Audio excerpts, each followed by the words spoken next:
কথা আমরা আগে শুনেছি। এবার কথা হচ্ছে দেখেন কয়দিন পরে আশুরার সিয়াম কতদিন।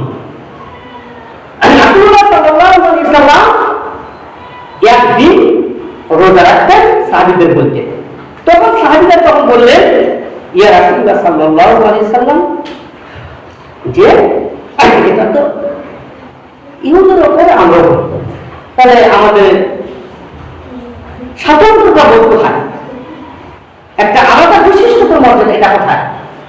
ওরা তো বলে আমরা বলি মুসলমানের কাহিনী উপলক্ষ করেই আমরা।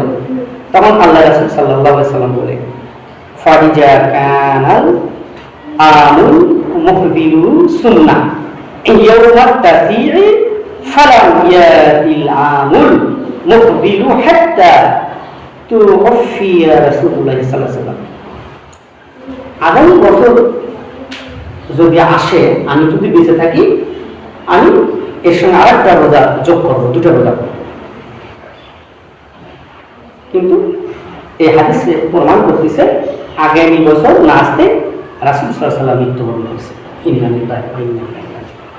তাহলে অবশ্যই তার কথাই তো হাদিস, পালন না করলে তার কথাই তো কোরআনই শুনতে। তাহলে অবশ্যই আমাদেরকে দুটো রোজা করতে হবে।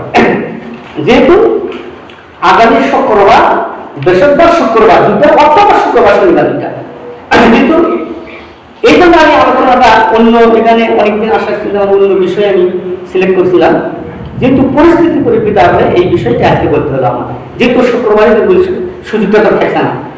এই জন্য অবশ্যই সামনের বৃহস্পতিবার, শুক্রবার মা বোনেরা যদি থাকে আপনার অত্যন্ত, কারণ মা বোনেরা এই নকল রোজাগুলো বেশি বেশি পুরুষদের চেয়ে মা বোনেরা বেশি মনোযোগী, কিন্তু আমাদের বাংলাদেশের ইতিহাসে এটাই বলে। মা বোনেরা আগামী বৃহস্পতিবার, শুক্রবার অথবা শুক্রবার শনিবার এই দুটো রোজা অবশ্যই অনেক মর্যাদা, যে আলোচনা আপনারা শুনলাম আমার বন্ধুরা। তাহলে আমরা এই আশুরা মহানাম করণীয় কি, গুরুত্ব কি, প্রতিপদ কি, মহানাম কি আসলে আশুরা আসলে অনেক